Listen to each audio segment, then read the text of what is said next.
Oke, kita mulai saja. Sudah jam 13.16 ya. Dari 28 baru 14 ya. Bismillahirrahmanirrahim. Assalamualaikum warahmatullahi wabarakatuh.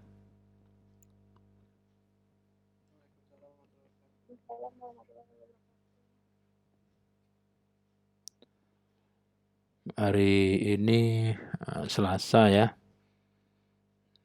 21 September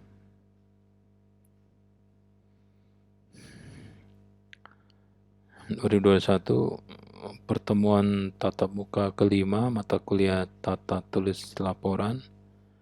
Ini pokok bahasannya pengujian ilmiah ya.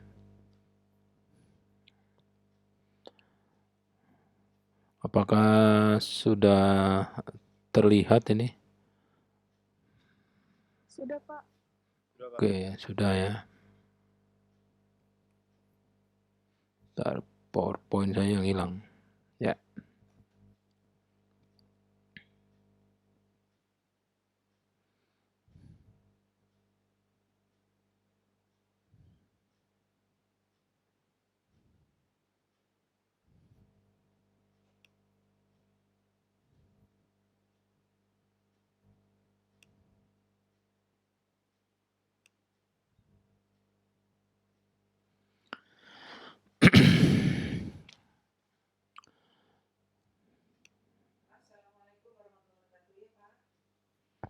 Jadi tujuan instruksionalnya ya, tatap muka ke-5 ini mahasiswa setelah mengikuti tatap muka ke-5 dapat menjelaskan quality of service dari subsistem ya. Mencari teori dan hasil penelitian yang relevan ya. Menyebutkan parameter subsistem, menyebutkan kriteria dan menjelaskan langkah-langkah yang diperlukan untuk menguji subsistem ya, uji subsistem.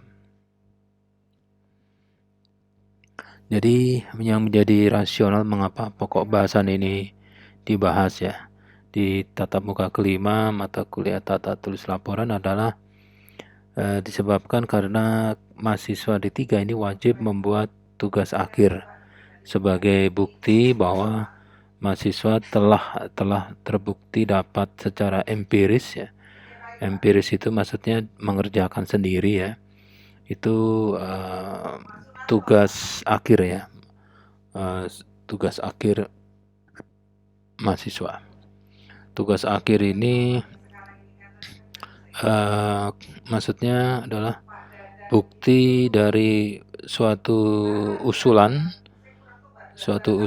sistem yang kemudian direalisasikan oleh mahasiswa menjadi suatu sistem yang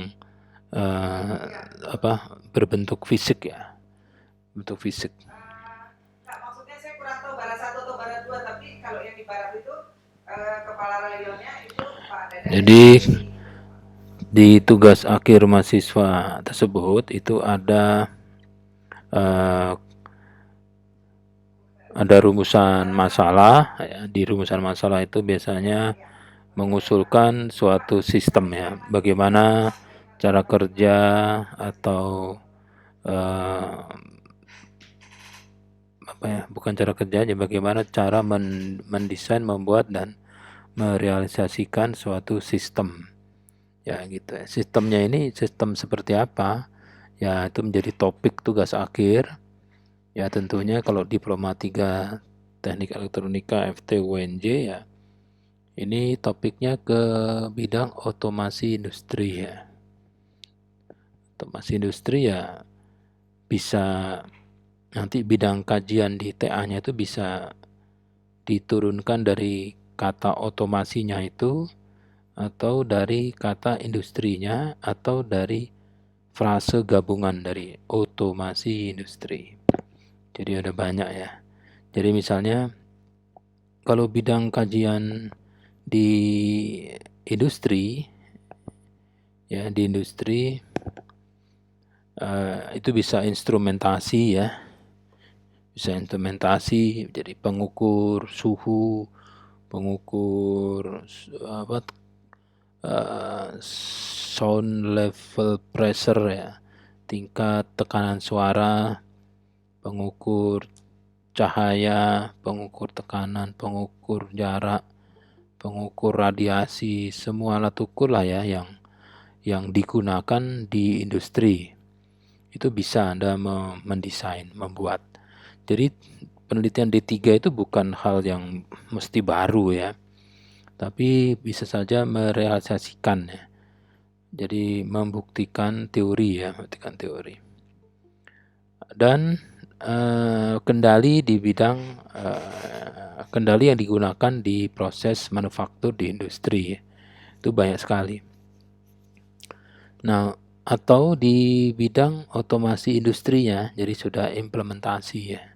Kalau sudah implementasi, ini mengacu ke sistem-sistem yang dapat digunakan untuk meningkatkan kinerja dari industri ya, atau kinerja dari manusia. Artinya sistem yang yang berguna untuk kemaslahatan umat. Jadi itu sudah implementasi ya. Itu bidang kajian dari tugas akhir. Nah, apapun itu kajiannya ya, sistem yang Anda akan buat secara empiris dalam tugas akhir yang nanti akan dilaporkan di tugas akhir. Jadi tugas akhir ini nanti harus mengumpulkan laporannya ya, bukan mengumpulkan produknya ya. Produknya dikumpulkan atau diuji pada saat di depan penguji ya, saat ujian. Tapi yang dikumpulkan menjadi bukti bahwa Anda itu sudah pernah melakukan penelitian ilmiah atau menggunakan metode ilmiah ya, laporannya saja. Nah, ini dekat-dekat waktu dekat ini malah mungkin sudah tidak perlu mengumpulkan hard copy-nya ya, karena membuat space ya yang cukup untuk menyimpan semua hard copy ya, sehingga perpustakaan hanya meminta katakanlah PDF, file PDF dari mulai cover sampai belakang dari laporan tugas akhir. Nanti ujung-ujungnya tidak perlu juga itu ya. Jadi Anda cukup mengumpulkan artikel atau mengumpulkan linknya saja. Link apa? Link dari jurnal, link dari seminar nasional internasional atau jurnal nasional internasional yang memuat artikel hasil penelitian ilmiah Anda gitu ya. Itu nanti ke depan mungkin bukan sekarang. Jadi apapun sistem yang Anda akan realisasikan secara empiris dalam tugas akhir Anda itu selalu ada 3 bagian ya. Bagian pertama adalah atau subsistem pertama adalah input ya, input device. Kalau banyak devices gitu. Terus output device atau output devices, dan yang ketiga adalah subsistem yang memproses ya, memproses. Jadi dalam menguji suatu sistem secara keseluruhan, menguji suatu produk ya, yang dengan pendekatan sistem ini bisa melihat atau menguji setiap komponen sistemnya atau menguji subsistemnya gitu.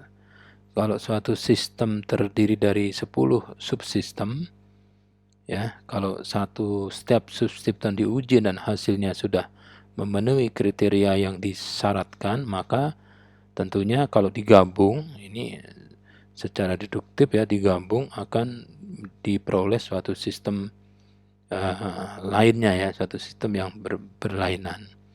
Kan definisi sistem itu adalah kumpulan dari subsistem yang masing-masing subsistem itu mempunyai fungsi yang berbeda, saling terhubung ya, sehingga pada akhirnya secara keseluruhan membentuk tujuan yang baru. Itu sistem namanya. Nah, manusia itu bisa didekati dengan pendekatan sistem. Jadi manusia itu terdiri dari beberapa subsistem ya. Nah itu.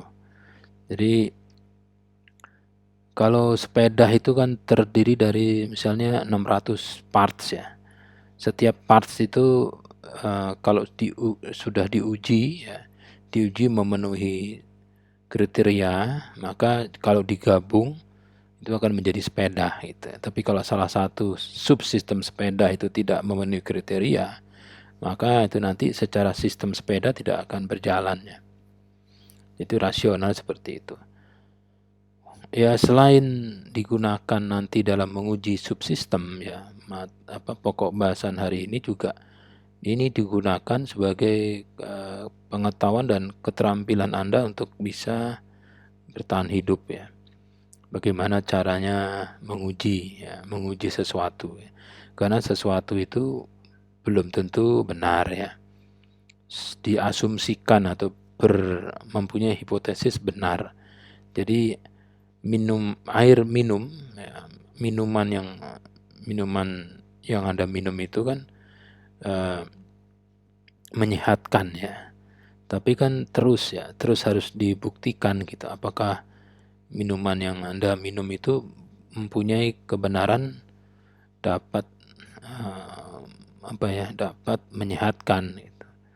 Kecuali kalau Anda punya minuman satu jerigen besar dan sudah diminum dan itu terbukti menyehatkan ya, dengan asumsi jerigennya itu higienis, maka setiap kali minum dari jerigen itu Anda tidak perlu menguji ya. Karena sudah hasil pengujiannya kan benar. Dengan asumsi jerigennya higienis dan jerigennya dijaga ketat, maka minuman kedua, ketiga, dan seterusnya tidak perlu diuji karena mengacu ke minuman yang pertama yang sudah terbukti menyehatkan. Tapi kalau hari ini beli dari sana, ngambil dari mana, itu berbeda-beda, itu harus Anda uji ya. Apakah benar ya.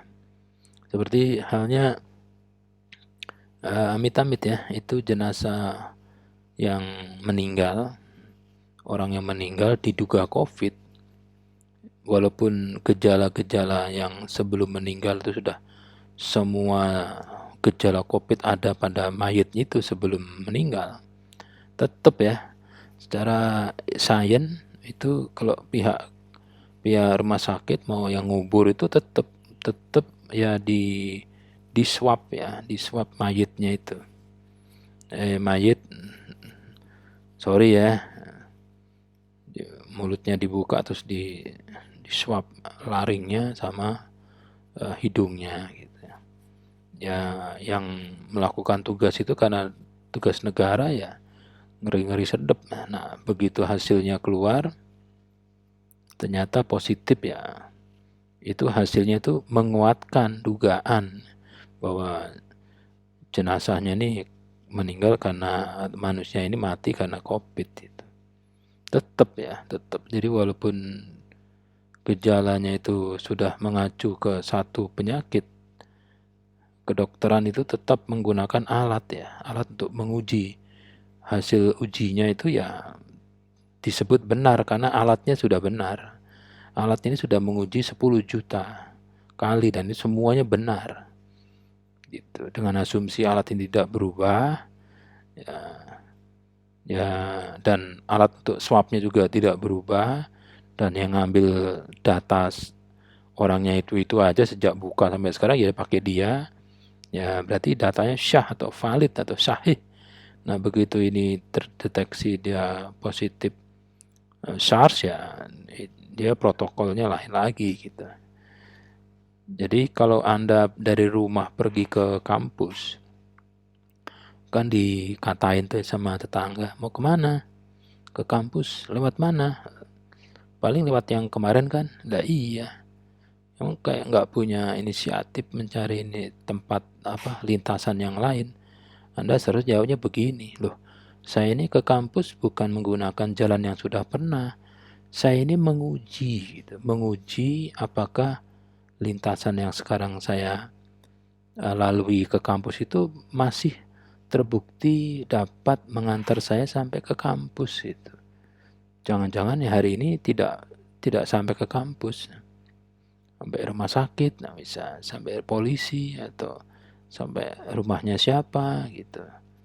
Jadi misalnya di tengah jalan ternyata ada ketemu temennya teman lama gitu, akhirnya nggak ke kampus ya, akhirnya ke rumah temennya gitu. Nah itu kan terbukti bahwa jalan yang Anda lalui sekarang ini hasilnya tidak sama dengan seperti kemarin tujuannya ke kampus, tapi menggunakan jalan yang sama hasilnya juga beda gitu. Nah seperti itu ya, jadi kita harus menguji apa yang kita lakukan sekarang, apa yang Anda lakukan sekarang, apapun itu adalah menguji sesuatu yang katanya benar sebelumnya, tapi kebenaran sebelumnya itu masih bersifat hipotesis gitu ya. Masih hipotesis. Minum teh manis kok pahit, nah aduh ini nggak sesuai ya.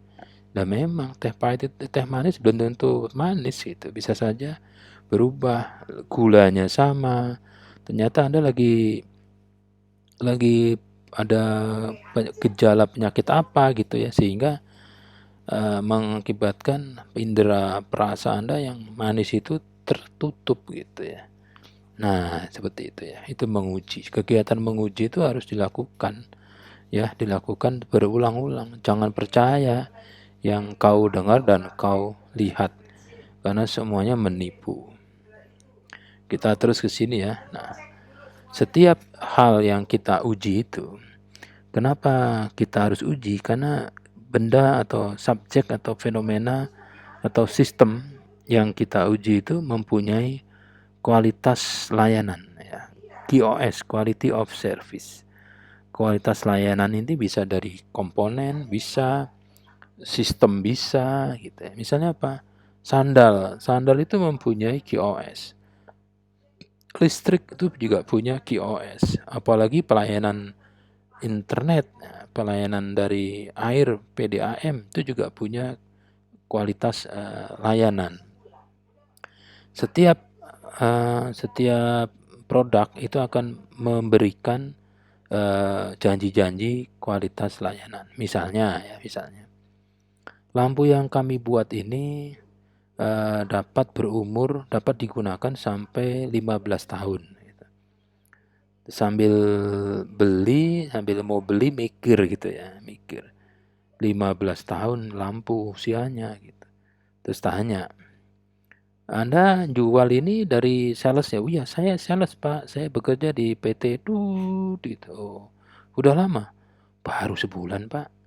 Terus perusahaan saya ini, yang tempat saya ini memproduksi lampu yang saya tawarkan ke Bapak ini perusahaan baru berjalan 2 tahun Pak. Itu kalau saya pelajari, itu baru memproduksi lampu ini baru setahun yang lalu. Sedangkan setahun yang sebelumnya itu tahap pengembangan, R&D, baru produksinya itu baru setahun lah Pak. Dalam hati bilang gini, ini pabrik baru memproduksi lampu setahun yang lalu, tapi bisa bilang lampu yang dijual ini bisa nyala sampai 15 tahun. Nggak nyampe di kepala rasionalnya. Karena kecuali kalau di pabrik sudah 150 tahun yang lalu berdiri dan memproduksi lampu yang dijual. Jadi sudah terbukti secara empiris ya, dia punya misalnya ada dalam setahun itu memproduksi 1000 produk ya, 1000 nomor produk, 1000 nomor seri atau 1000 panen, 1000 kali bikin gitu ya. Nah, setiap yang dibikin itu diambil sampelnya. Produksi pertama diambil 10, dinyalakan terus.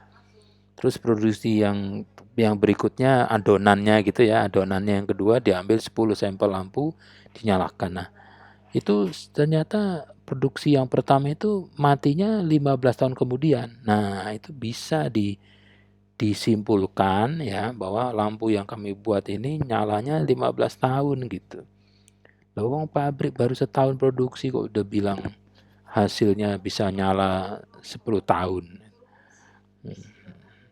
Mata lu ibaratnya kan begitu.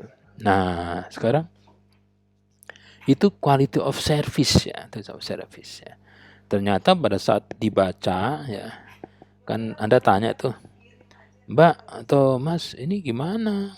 Lampunya 15 tahun, Anda baru kerja sekian bulan dan perusahaan Anda itu baru membuat setahun yang lalu. Begini Pak, nah, baru dijelaskan gitu. Jadi lampu yang perusahaan kami buat ini sudah diuji, sudah dinyalakan selama 2000 jam itu baru mati gitu. Oh, jadi usianya ya 2000 jam, iya. Kenapa bisa 15 tahun? Gini, kalau Bapak punya rumah, itu kan ruangnya pasti memerlukan penerangan. Nah, rumah itu kan tidak mungkin Pak nyala terus Pak lampunya. Masuk akal. Terus ada ruang di rumah Bapak yang nyala sehari itu hanya 1 jam. Oh iya, itu gudang. Gudang paling nggak bakal sejam. Atau ruang tamu, tiap hari belum tentu ada tamu. Jadi paling satu hari 30 menit gitu. Nah, kalau sehari 30 menit, itu berarti kan kalau 10 hari baru 5 jam, Pak. Jadi kalau setahun 365 dibagi 2 jam. Jadi kalau 10 kali, jadilah ketemulah 15 tahun. Jadi kalau lampu itu diirit-irit nyalanya setiap hari sekian menit, jadi kalau 15 tahun total ketemu 2000 jam. Benar juga gitu. Tapi pemikiran kita, persepsi kita bahwa lampu itu nyala selama 15 tahun itu nggak mungkin gitu. Itu ya. Jadi harus dibuktikan terus ya. Dibuktikan terus. Jadi kalau Anda punya rumah nanti atau rumah sekarang ini, Anda lihat ya, ada berapa ruang, terus duty cycle setiap ruangan itu bagaimana lampunya. Kalau ruang keluarga nyala terus, jadi 24/24, jadi kan nyala satu. Terus kalau ruang keluarga itu 24 jam nyala selama sehari.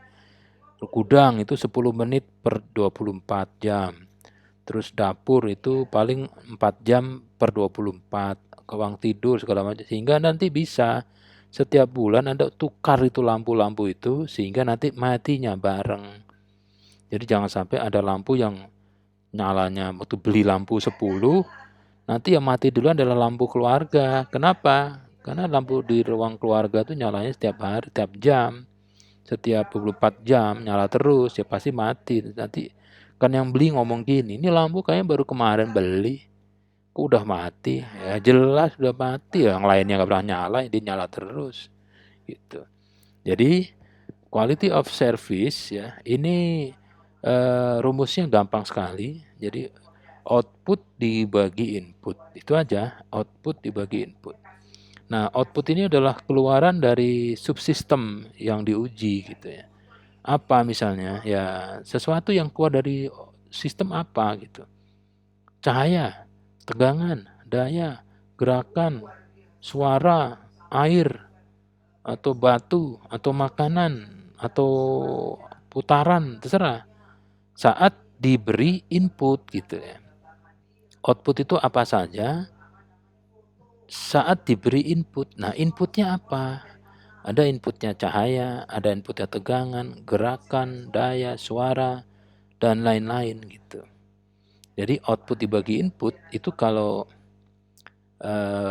itu nanti akan menghasilkan quality of service ya. Sekarang seperti apa sih QoS daripada kebanyakan teori? Kita coba latihan. Nah, misalnya LED ya, LED. LED ini adalah light emitting diode. Dioda yang mengemitingkan cahaya. Dioda yang menghasilkan cahaya. Nah, bagaimana dioda ini bisa menghasilkan cahaya? Orang kan mikir apakah ada energinya, apa ada demitnya, atau apa ada goibnya di dalam LED. Ternyata enggak, LED itu bisa nyala karena reaksi kimia fisika biasa gitu. Jadi LED itu dibuat secara teori ya, dibuat nih LED itu ini. Nah, itu ya, LED. LED apa? Adalah kata benda. Kata benda yang definisinya adalah a light emitting diode, dioda yang mentransmisikan cahaya. Nah, dioda itu adalah semikonduktor ya, semikonduktor yang glow. Yang glow itu apa? Bersinar, glowing. Wajahnya bersinar. Pakai apa sih? Nah, glow. Jadi saat ada tegangan yang diimplementasikan ke dalam semikonduktor tersebut. Dioda itu kan ada lapisan P dan N ya. Masih ingat mata kuliah agama dulu ya membahas dioda komponen. Jadi pada saat anoda dikasih tegangan melebihi katoda, maka nanti akan ada arus dari kaki anoda ke kaki katoda. Nah, di situ ada bahan-bahan semikonduktor. Semikonduktor itu terdiri dari P dan N. Nah, P sama N ini dicari bahan-bahan semikonduktor, germanium, silikon, dan lain-lain. Ini dicampur dengan argon, dicampur dengan bahan-bahan yang tertentu yang ada bisa menghasilkan cahaya. Terus di dalam dioda itu ada ruangan kan, dikasih gas yang bisa terbakar, sehingga pada saat dialiri oleh listrik akan ada aliran elektron. Elektron mengalir akhirnya akan menghasilkan energi panas. Karena panas dia akan membakar ya, ada membakar argon yaitu membakar gasnya sehingga diodanya nyala. Dan nyalanya dioda ini ada dua ya. Kalau sesuatu yang menyala itu ada dua kata kunci, yaitu luminan, kuat terang cahaya, sama warna gitu. Nah, warnanya ini tergantung semikonduktor yang dipakai gitu ya. Kalau dalam bahasa Indonesianya itu dioda. Teorinya adalah komponen elektronika yang dapat memancarkan cahaya monokromatik ketika diberi tegangan maju. Monokromatik itu satu warna gitu ya. Nah, terus warna cahaya yang dipancarkan LED itu tergantung dari bahannya, semikonduktornya. Ada bahan yang kalau dikasih aliran arus ya, itu akan memancarkan cahaya yang tidak terlihat oleh mata kebanyakan. Jadi cahaya itu ada cahaya yang tampak dan yang di luar himpunan cahaya tampak. Jadi cahaya yang tidak terlihat oleh mata dan cahaya yang terlihat oleh mata. Cahaya yang tidak terlihat oleh mata itu remote control, itu kan menggunakan dioda. Nah, kok bisa tahu kalau itu cahaya? Ya, ada alatnya. Ya, kalau mau tahu remote control itu ada cahayanya, pada saat Anda mencet tombolnya, ya pakai aja coba kamera. Kamera nggak punya apa? Handphone Anda itu loh. Handphone berkamera, ber-TV player, MP3 player dan sebagainya itu bisa. Jadi handphonenya kamera diterotkan ke dioda di remote dinyalakan, ada sinar ya, semacam putih. Sebetulnya cahayanya bukan putih ya, putih itu hanya translate-nya ya, translate dari kameranya itu ya. Jadi cahaya itu tidak, sebenarnya inframerah ya, cahaya yang tidak bisa dilihat oleh mata itu tidak berwarna, hanya respon dari sensor CCD ya, kamera aja yang membuat menjadi berwarna seperti itu. Kita kembali ke sini. Nah, jadi slide itu secara teori ya, kata teori itu memancarkan cahaya kalau dia dikasih tegangan gitu. Nah, kalau memancarkan cahaya itu ada kata kuncinya dua, ada warna dan ada luminasi. Jadi kuat terang cahaya, silau atau tidak silau gitu ya. Itu matahari jam 12 sama matahari jam setengah 7 malam kan berbeda ya. Itu lumen. Jadi LED itu akan memancarkan cahaya. Nah, sinarnya itu bisa diukur berapa lumen. Terus kalau warnanya, ini warnanya adalah panjang gelombang nanti ya. Kalau sinar itu ya lumen aja, satuannya lumen, satuan SI-nya lumen.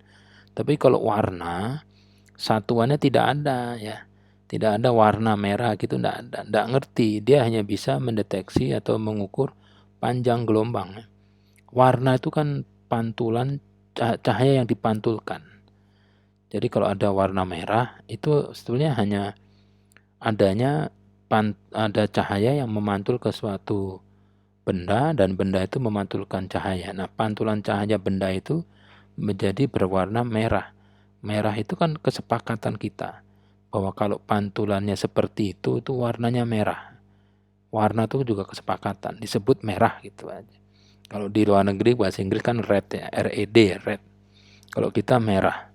Nah, daripada tahu bingung merah agak merah, merah tua, merah lembayung, merah muda, merah manyun, merah maron dan sebagainya. Terus dikasih ada alat ukur namanya panjang gelombang. Ya, panjang gelombang itu sudah sama. Jadi kalau lampu traffic light itu warna merah dengan panjang gelombang 860 nanometer.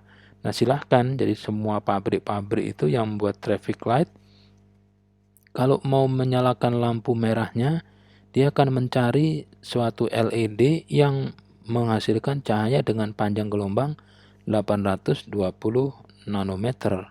Itu akan pasti diakui oleh seluruh dunia yang menggunakan traffic light ya. Tapi kalau bilang bahwa lampu traffic light itu berwarna merah, berhenti. Nah, merahnya siapa gitu. Nah, jadi LED itu akan memancarkan cahaya dengan intensitas cahaya namanya lumen, dan warna disebut panjang gelombang dan nanometernya. Kalau dikasih tegangan, dikasih daya. Daya itu bisa tegangan, bisa arus, bisa watt. Kan ada rumusnya ya, V sama dengan I kali V sama dengan I kali R. Kalau P sama dengan I kali V. PIV ya, PIV, VIR dan PIV. Nah, sekarang untuk bisa menguji LED ya, ini Anda harus tahu teorinya dulu ya, teorinya dulu. Nah, teori LED itu dapat dari mana? Dapat dari Khasanah Pengetahuan Ilmiah. Khasanah Pengetahuan Ilmiah itu adalah kumpulan statement-statement atau teori-teori ya yang sudah dipikirkan orang sebelum kita tentang LED itu. LED itu apa? Bagaimana cara menyalakannya? Bagaimana cara ngukurnya? Bagaimana supaya merubah parameter itu semua ada di Khasanah Pengetahuan Ilmiah. Nah, seperti apa sih Khasanah Pengetahuan Ilmiah? Ada dua ya. Kalau Khasanah Pengetahuan Ilmiah itu selain teori juga hasil-hasil penelitian yang relevan. Jadi kalau Anda mau menguji sesuatu komponen, ya Anda tanya teorinya dulu dan tanya orang yang sudah pernah menggunakan LED itu. Tapi yang ilmiah ya. Jadi kalau orang yang sudah pernah menggunakan LED itu namanya adalah hasil penelitian yang relevan. Ya, penelitian yang relevan itu penelitian yang pernah menguji LED gitu ya. Kenapa seperti itu? Ya karena kalau Anda nanti merealisasikan sistem, ya bagaimana bisa mendesain sistem kalau Anda tidak tahu teorinya? Setelah tahu teorinya, bagaimana Anda yakin bahwa teori Anda itu diduga benar? Ya karena sudah ada Pak yang membuat, tapi agak beda. Itu namanya penelitian relevan. Jadi penelitian yang sudah pernah dilakukan orang sebelumnya dan hasilnya benar. Nah, ini teori itu, coba Anda cari teorinya LED itu dari buku primer atau buku sekunder. Ya, buku-buku yang sudah terbit, itu penerbitnya juga harus bereputasi ya. Jadi reputasi penerbit bereputasi itu ada ya. Misalnya dari Indonesia itu ada Microhill ya, terus Prentice Hall, misalnya Gramedia, misalnya ya Erlangga gitu. Tapi kalau penerbit Lahar Wijaya gitu ya, mana ada penerbit Lahar Wijaya. Jadi Anda harus cek itu, penerbit itu juga ada yang bereputasi, ada yang sekedar asal goblek bikin buku. Jadi penerbit-penerbit itu disebut bereputasi jika dia mempunyai ISBN ya, ISBN. Jadi International Standard Book Number. Jadi buku itu kalau diterbitkan nanti harus ada penerbitnya. Nah, penerbitnya itu harus punya ISBN. Jadi ISBN itu bukan mengacu ke buku tapi mengacu ke penerbit. Sebetulnya ISBN itu punyanya penerbit itu loh. Sehingga kalau suatu penerbit hanya punya satu ISBN untuk semua 1000 buku yang pernah diterbitkan, itu akan menjadi pertanyaan dibanding 1000 buku diterbitkan oleh satu penerbit, tapi ISBN-nya berseri. Gitu.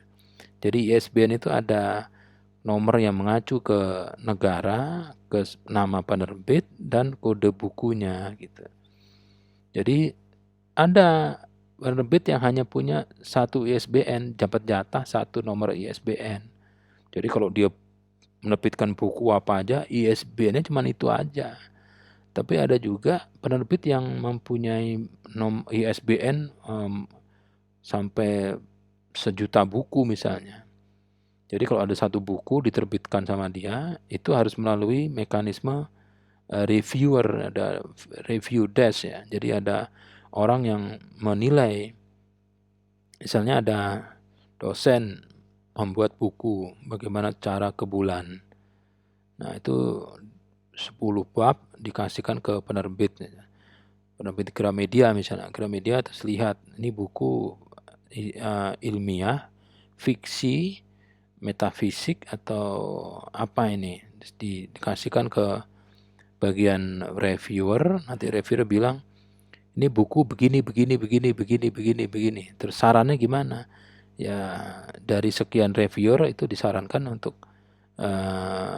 tidak diterbitkan karena menurut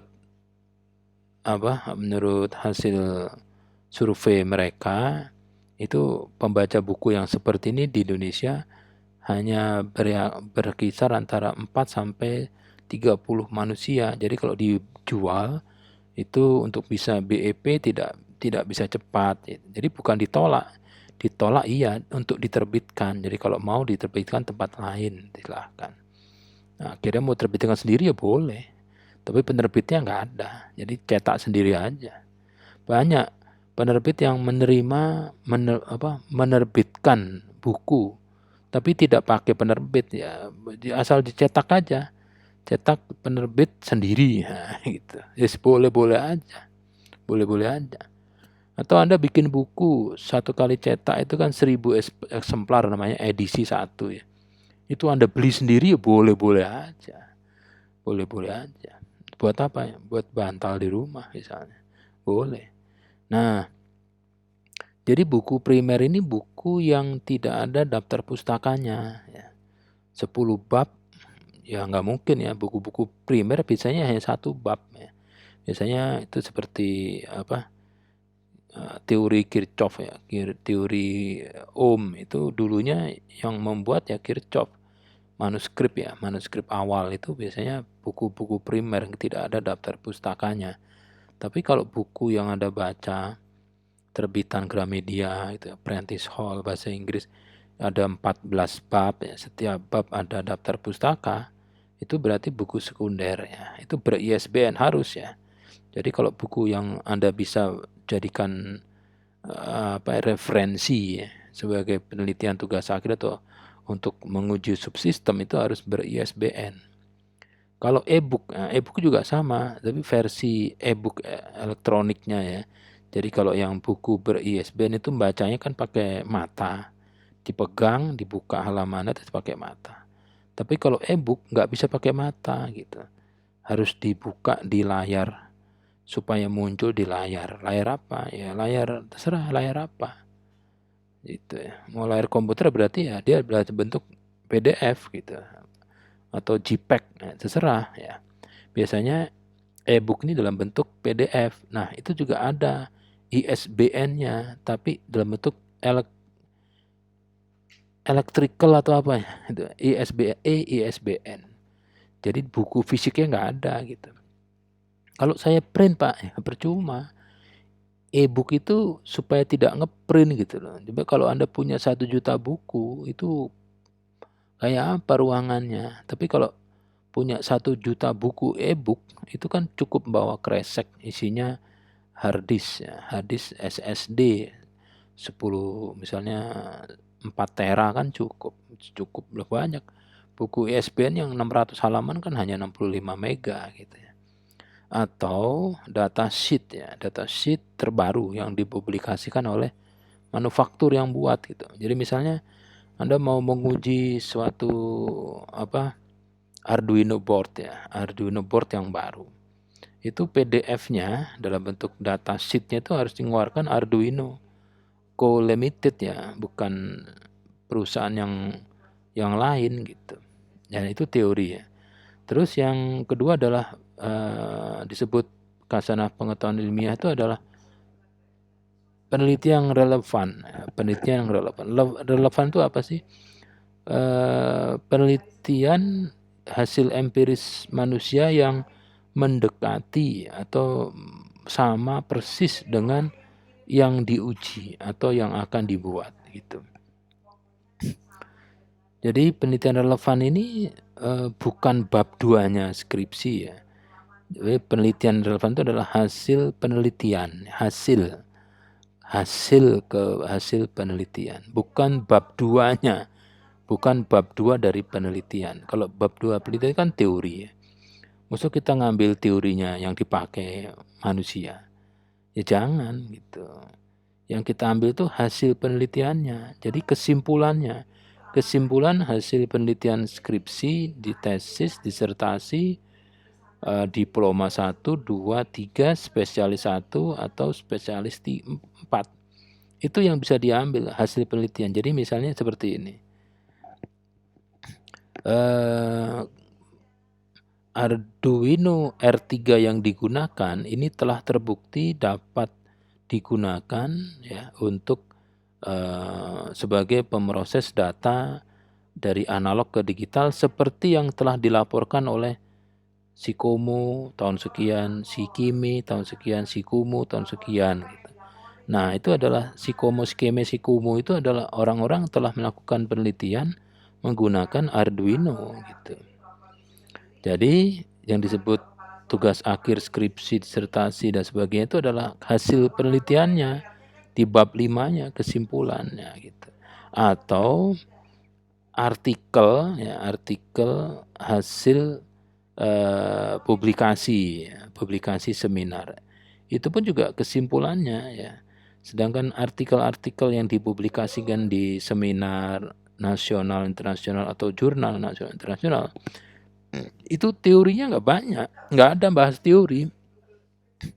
Jadi kalau Anda membuat artikel jurnal itu tidak boleh bahas teori terlalu dalam. Buat apa gitu teori dibahas di situ?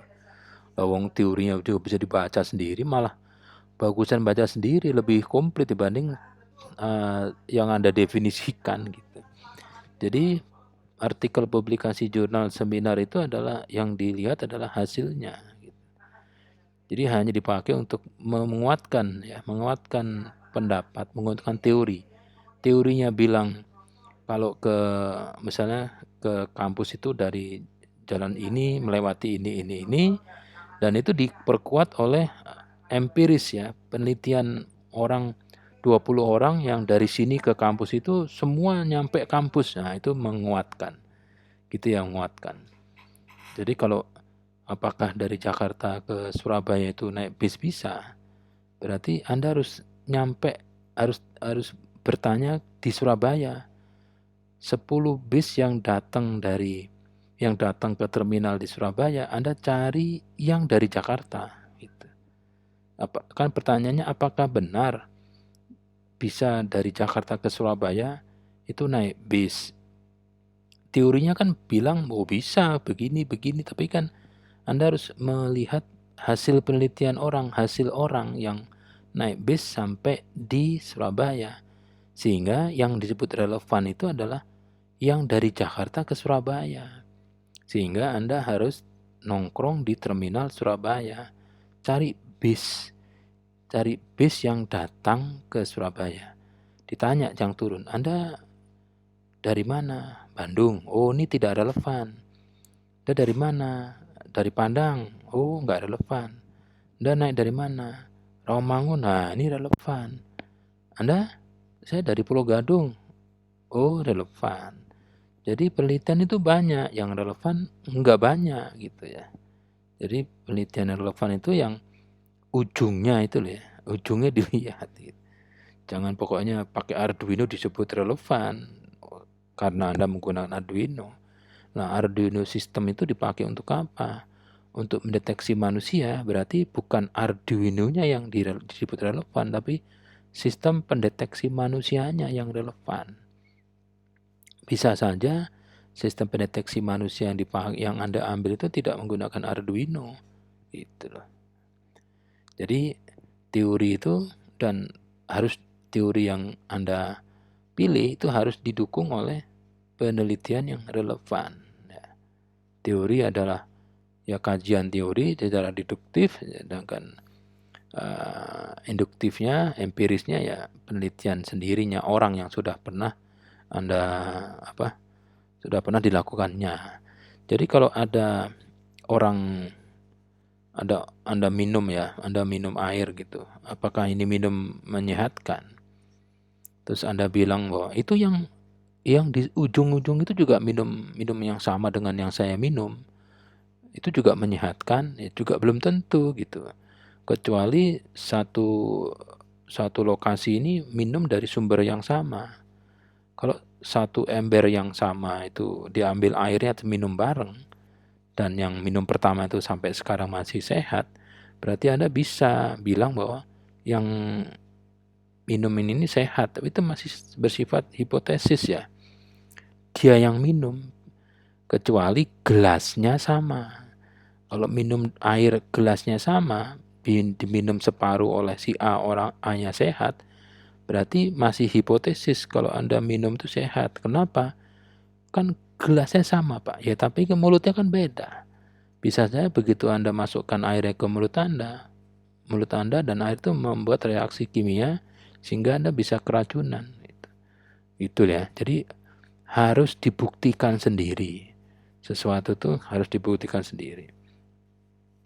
Jadi kalau setiap hari Anda membuktikan jalan dari rumah Anda ke kampus masih benar apa enggak, ya silahkan.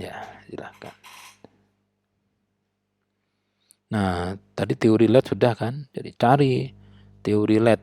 Ya, LED-nya.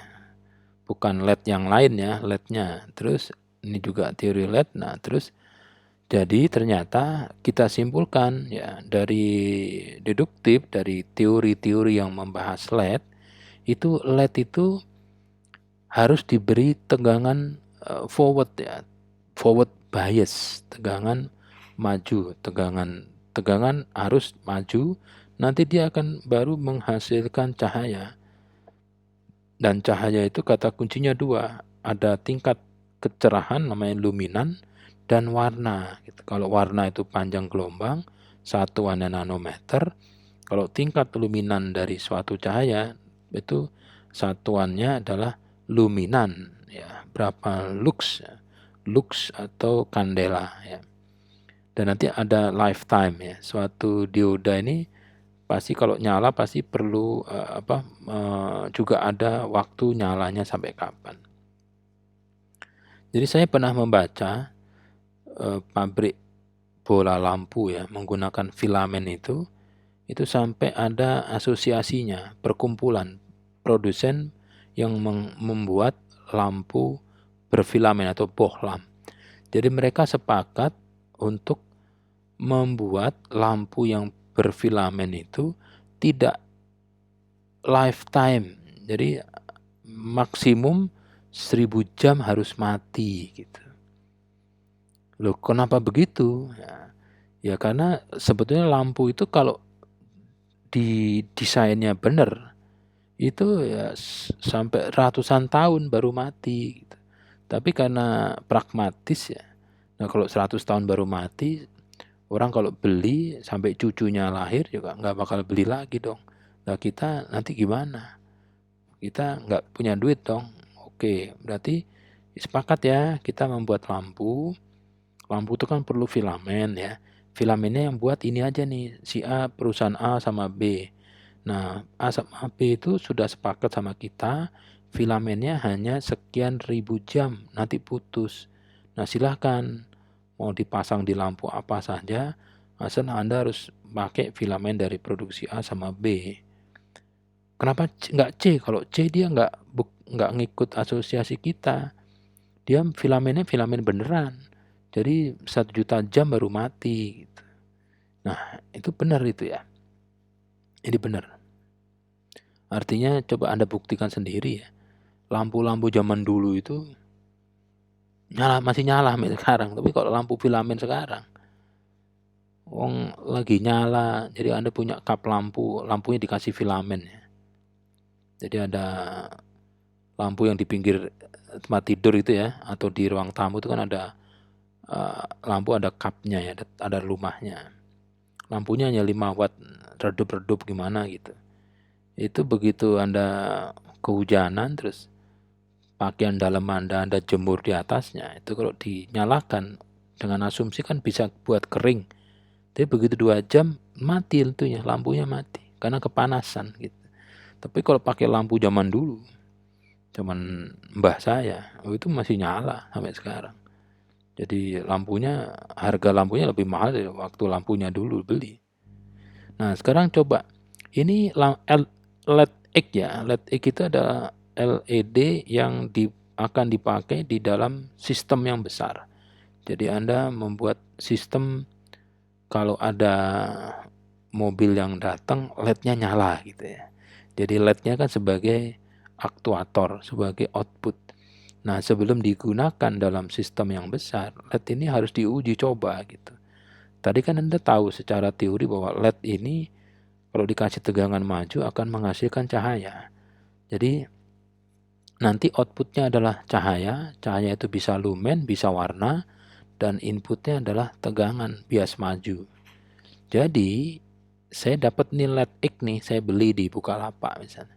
Nah LED X ini kalau saya lihat di data sheetnya, ini bilang bahwa LED X ini menghasilkan cahaya dengan intensitas 10 lumen pada jarak 10 mili atau 1 cm.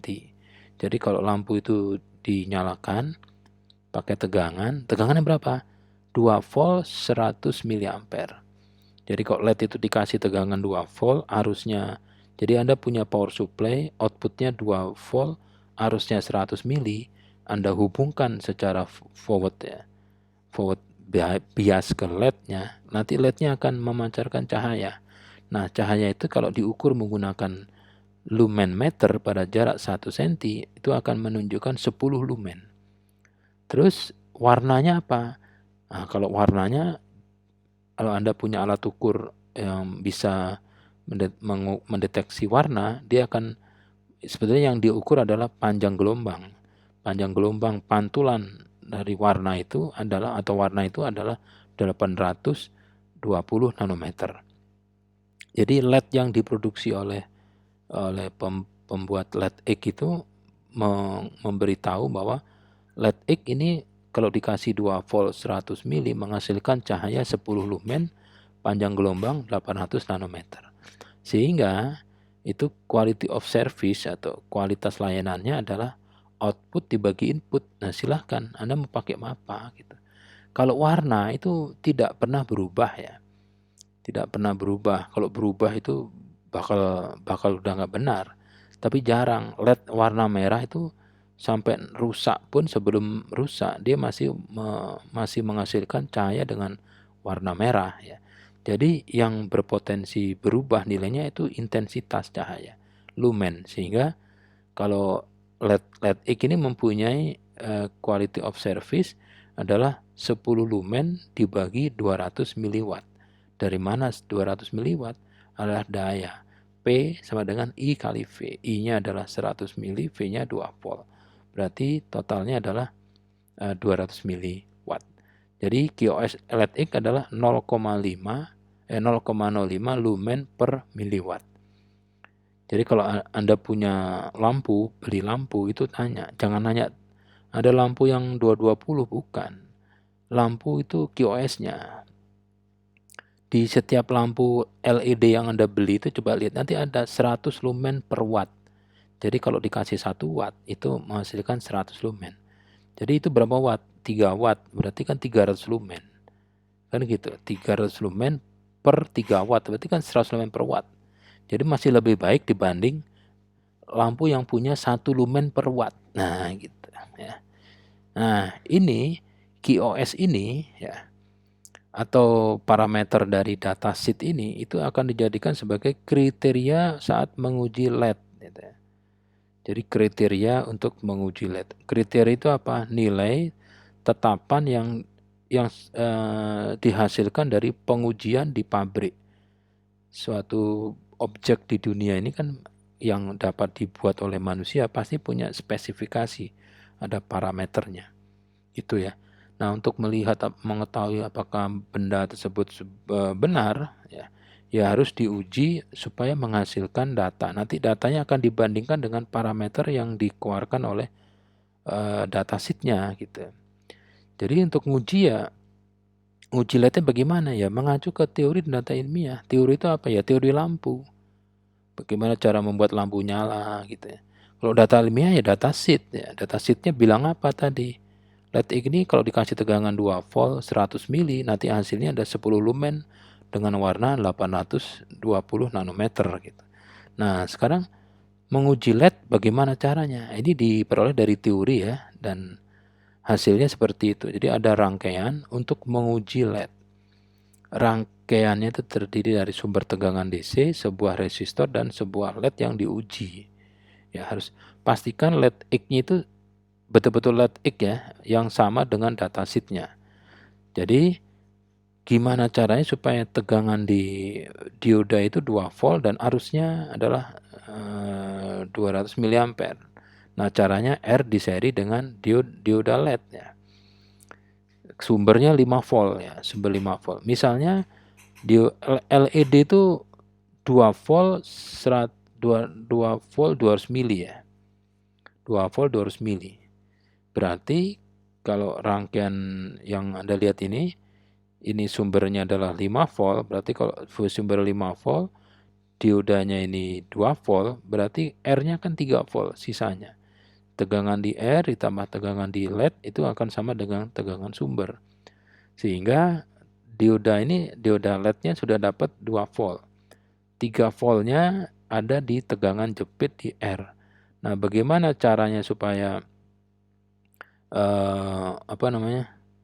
supaya arusnya mengalir darah 200 mili, ya Anda hitung saja R-nya. R sama dengan V dibagi I. V-nya berapa? Tegangan di R berapa? 3. Arus yang ngalir di sini berapa? 200 mA. Jadi 3 volt dibagi 200 mili ketemunya adalah 15 ohm.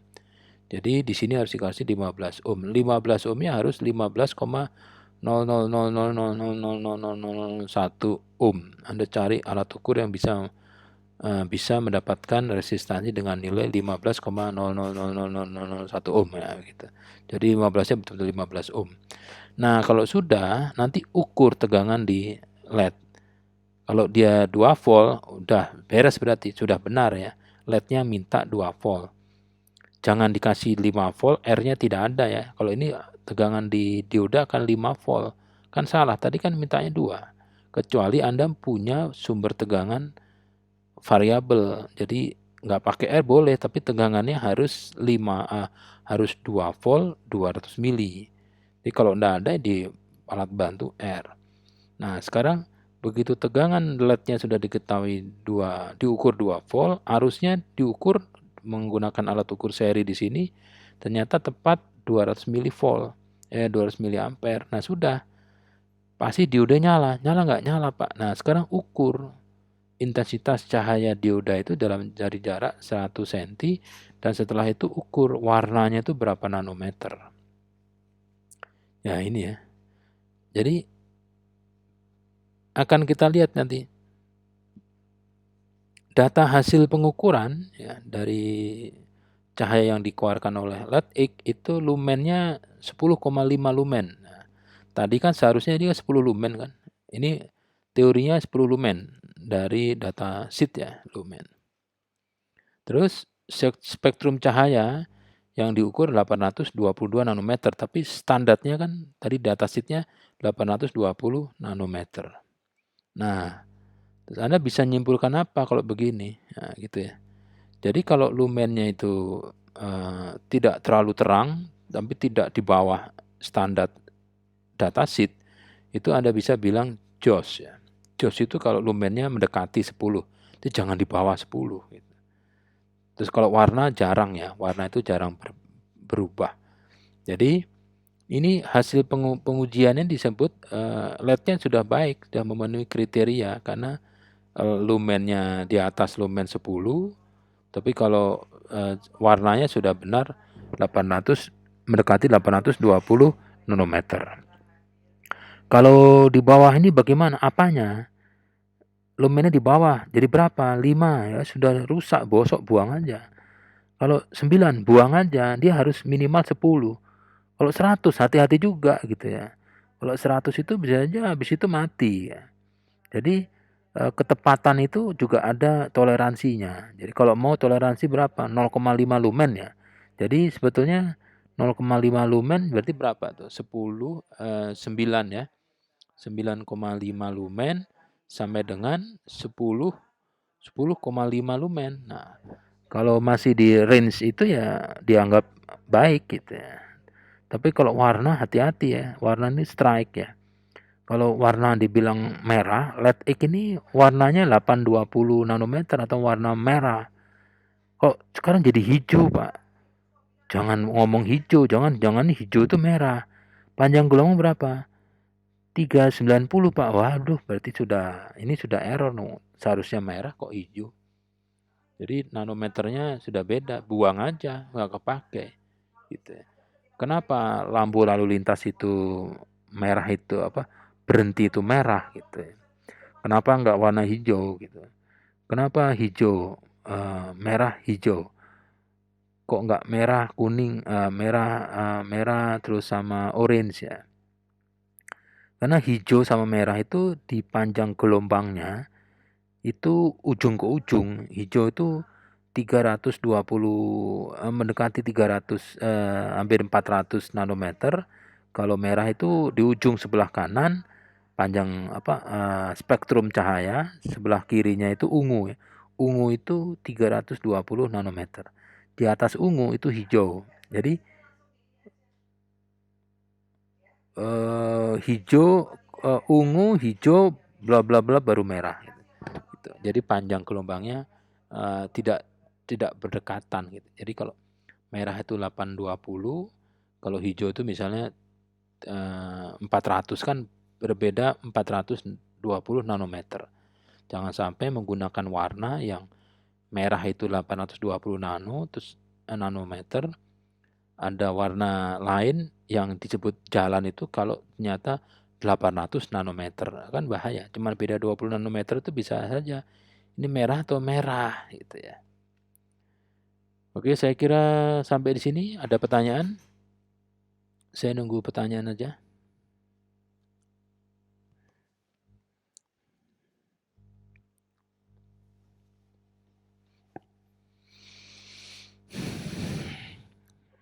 Halo Pak. Silakan. Saya mau bertanya Pak. Ya. Buat menguji data relevan, apakah harus dari orang yang berpendidikan? Kayak misalnya orang dari lulusan SD gitu, dia meneliti sesuatu, padahal penelitiannya itu benar-benar diuji sampai dapat data yang benar. Apakah itu termasuk data yang relevan Pak dari orang yang nggak berpendidikan tinggi gitu Pak? Gini. Ini belum pokok bahasanya belum nyampe penelitian ya. Ini baru menguji alat atau menguji komponen. Kalau penelitian nanti Iya, Pak, lain lagi. pengujian, Pak. Oke. Misalnya menguji ya. Menguji jigsaw. Jadi itu alat orang-orang Sudin itu yang pertamanan itu kan mendapatkan alat pemotong pohon ya. Jigsaw merek X misalnya. Coba dong Anda nguji nih jigsaw atau pemotong pakai energi diesel atau bensin itu, pemotong pohon dahan itu yang kecil itu. Ini sudah pantas atau sudah benar apa enggak gitu. Nah, yang bekerja sebagai pegawai Pemda di suku dinas tata air atau lingkungan hidup itu kan dapat suruh nguji jigsaw atau mesin pemotong pohon. Nah, dia menggunakan keterampilan atau dia nggak sekolah tinggi-tinggi ya, Tapi dia tahu bahwa selama ini motor atau alat pemotong dahan yang dia sudah sering pakai, 10 kali pakai alat yang sama, ganti-ganti, itu kalau dikasih minyak misalnya minyak bensin itu ya, bensin gitu, bukan aftur, dikasih bensin, terus ditarik, itu suaranya dang dang dang dang dang dang. Itu RPM-nya, dia bilang ini RPM-nya sekitar 300 RPM. Kalau idle, kalau digas itu bisa sampai 600 RPM. Nah, torsinya, dia bilang sudah pakai torsi. Torsinya ini kalau motong pohon kayak gini, ini pohon saya punya, dia punya balok kayu dari pohon kelapa gitu ya. Ini kalau pakai mesin potong yang bagus itu hanya 4 detik sudah putus gitu. Nah, itu sudah ada di dalam otaknya dia, jadi pengalaman. Jadi kalau mesin yang merek ini semuanya perlu waktu 3-5 detik untuk memotong balok kayu pohon kelapa. Nah, begitu dia disuruh menguji mesin yang baru, mereknya sama gitu, tapi kok agak kasar mereknya gitu. Terus dia diuji dengan balok kayu kelapa yang dia masih punya banyak itu. Begitu dipotong itu 16 detik belum luka sama sekali. Digas lagi sampai 1 menit itu baru kepotong separuh. Nah, dia bisa memutuskan bahwa mesin yang sedang diuji ini tidak baik, paling tidak sama dengan kinerja dari mesin potong dahan pohon yang sebelumnya dia pernah pakai gitu. Terus bosnya nanya, gimana Min? Ini enggak sip bos, ya sudah jangan dipakai.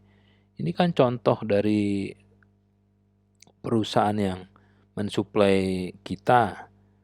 Jadi saya enggak setuju kalau ini dipakai. Benar bos, ini tidak bisa motong referensi kayu saya. Kalau yang bagus itu ini yang masih kita pakai yang pengadaan tahun sebelumnya untuk motong udah setahun dipakai nih. Udah berapa ribu jam dipakai untuk motong pohon dari sekian jalan di mana-mana. Ini cuman 6 detik udah putus. Ini 16 detik 1 menit belum putus ya gitu.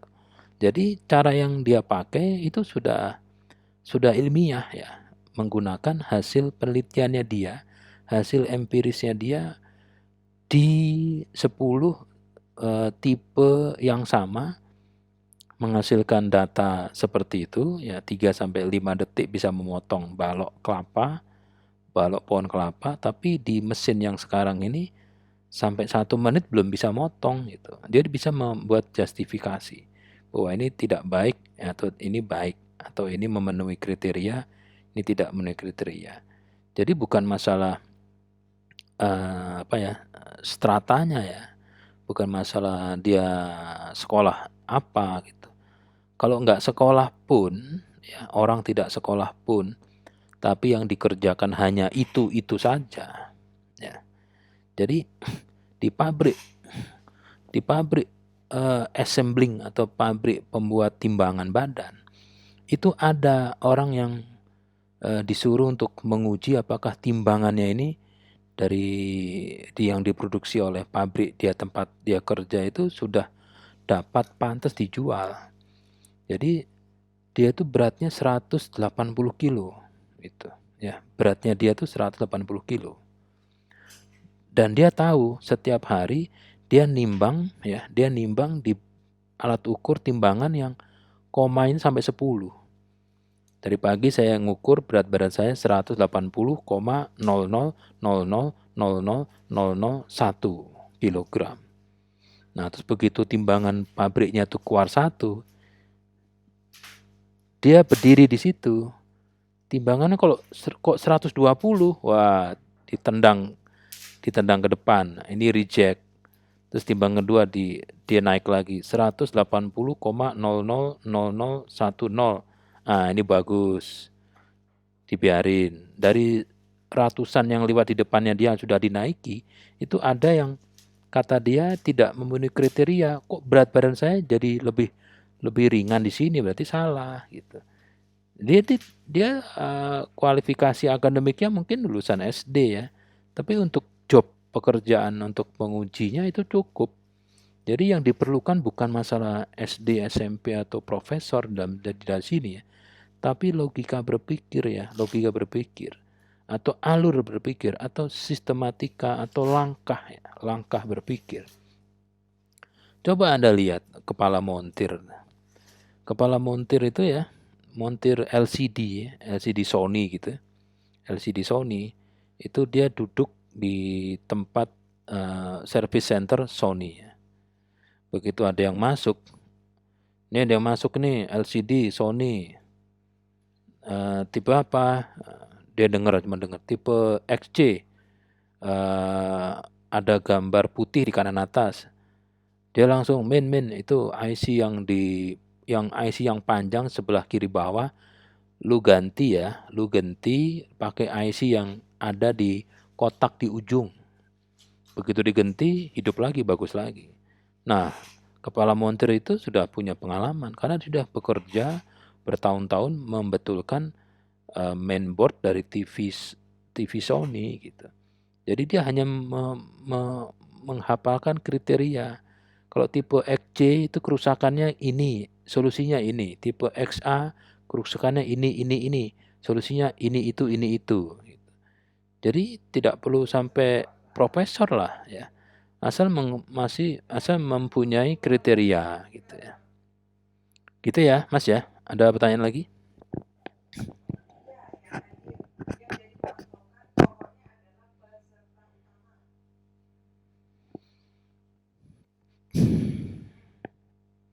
Mana yang lain nih?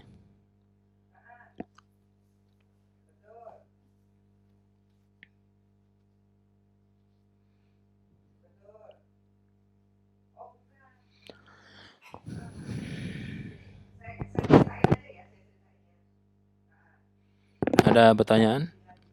Ada pertanyaan?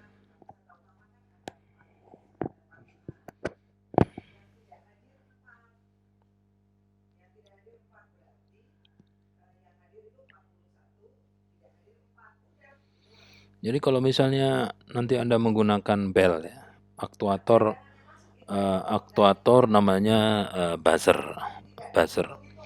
Buzzer itu bagaimana cara ngujinya ya, kalau buzzer itu kan pasti ada yang membuat gitu ya.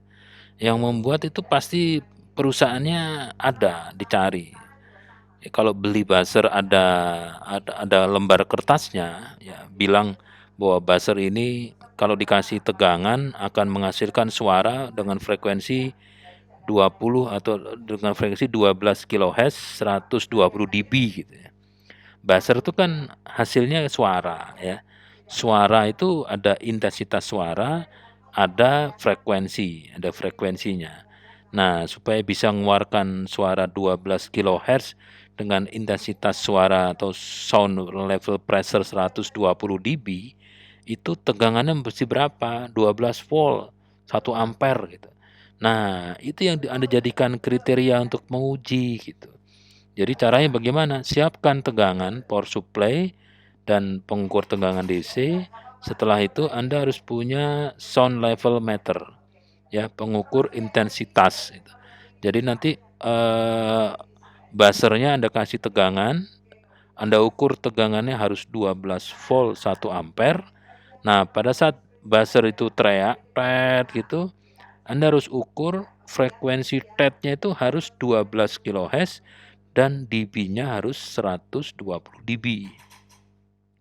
Kalau dikasih buzzer dikasih tegangan 12 volt 12 kHz ya, terus buzzernya kuat suaranya hanya 20 dB, itu tidak benar gitu.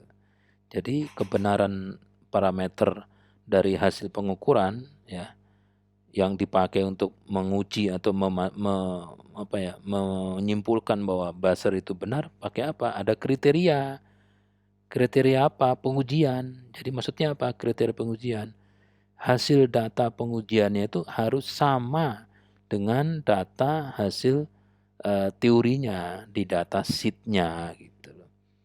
Jadi kalau beli bensin misalnya, beli bensin apa? Beli bensin Pertalite Pertalite itu kan katanya oktannya 90.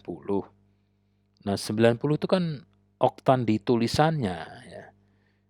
Tapi oktan yang di minyak yang masuk ke tangki kendaraan Anda kan itu tidak jelas ya. Anda harus punya oktan meter gitu, oktan meter. Begitu yang bagus lagi ya di pompa ya, di apa namanya, anjungan pompa mandirinya itu, di pompanya di SPBU itu ada oktan meter gitu. Jadi oktan meter itu mengukur minyak yang sedang menuju tangki bensin kendaraannya itu 90, 90,01, 89. Nah, itu berpelukut enggak ada masalah. Asal dia di range-nya disebut oktan 90 itu kalau oktannya berada pada level 89,5 sampai 90,5. Tidak mungkin oktannya lebih dari 90 gitu. Yang pasti itu di bawah 90. Nah, kalau garong ya namanya SPBU garong itu kalau oktannya di bawah 89 gitu. 90, Pak. Iya itu kata di plangnya gitu. Barang ini asli loh, asli. Barang ini asli. Tahu dari mana? Ada hologram. Iya, hologramnya yang asli. Barangnya tuh yang bisa menentukan asli siapa. Gitu loh. Ini makanan ini asli Pak, buatan Nyonya Menir. Ada segelnya. Loh, kalau segel bisa bikin. Tapi kan yang nggak bisa bikin kan makanannya itu. Yang bisa tahu kalau itu buatan Nyonya Menir, ya pun Nyonya Menir sendiri. Itu loh. Kalau nggak Nyonya Menir sendiri, ya orang yang pernah makan produksi makanan Nyonya Menir sejak tahun puluhan tahun. Setiap hari makannya itu Pak. Jadi kalau ada produk yang diduga disangsikan buatan Nyonya Menir atau bukan, ya suruh makan dia. Nah dia akan makannya produknya cuma sebungkus dimakan semua. Begitu gelegean, wah bener Nyonya Menir habis. Jadi harus diambil dikit. Nah kalau dikit dia nggak bisa merasakan. Loh, saya itu bisa merasakan minimal 3 kunyahan. Nah 3 kunyahan habis dong. Makanan cuma dikit gitu. Jadi harus diuji. Jangan percaya dengan casing yang Anda makan tuh bukan casingnya gitu. Yang Anda pakai itu bukan casingnya tapi alatnya itu. Gitu. Jadi mata pokok bahasan di mata kuliah hari ini tuh bukan bagaimana cara ngujinya, tapi proses berpikir itu loh. Anda harus hidupkan supaya bisa menguji ya. Sesuatu di dunia ini ya walaupun sudah benar, itu masih hipotesis, masih perlu diuji. Begitu Anda empiris, merasakan sendiri, nah itu empiris itu. Dirasakan sendiri, gimana? Sama Pak, gitu. Oh dikaplok itu panas Pak, iya Pak dikaplok panas. Teorinya memang begitu, kata orang benar, begitu saya dikaplok panas Pak, benar. Nah gitu. Jadi Anda menguji, hasilnya apa? Menguatkan bahwa kalau dikaplok sandal itu memang benar panas sesuai dengan teori dan juga hasil-hasil penelitian yang relevan. Ada pertanyaan yang lain? Masuk cuma satu. Ini wajahnya melotot semua ke saya, tapi orangnya belum tentu ini. Jangan pada lihat Netflix, main Ayo Dance, main game semua. Saya nggak tahu.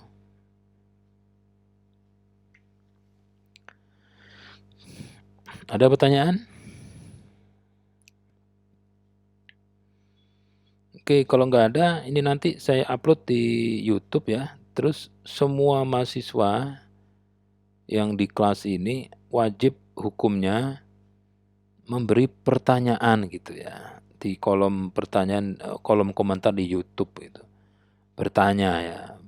Latihan tanya. Tanya itu latihan ya. Itu baru latihan nanya loh. Belum latihan jawab ya. Baru latihan nanya ya.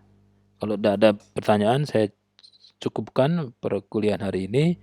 Selamat sore. Assalamualaikum warahmatullahi wabarakatuh. Waalaikumsalam. Waalaikumsalam warahmatullahi wabarakatuh. Wah, kalau ada tertutup aktif semua.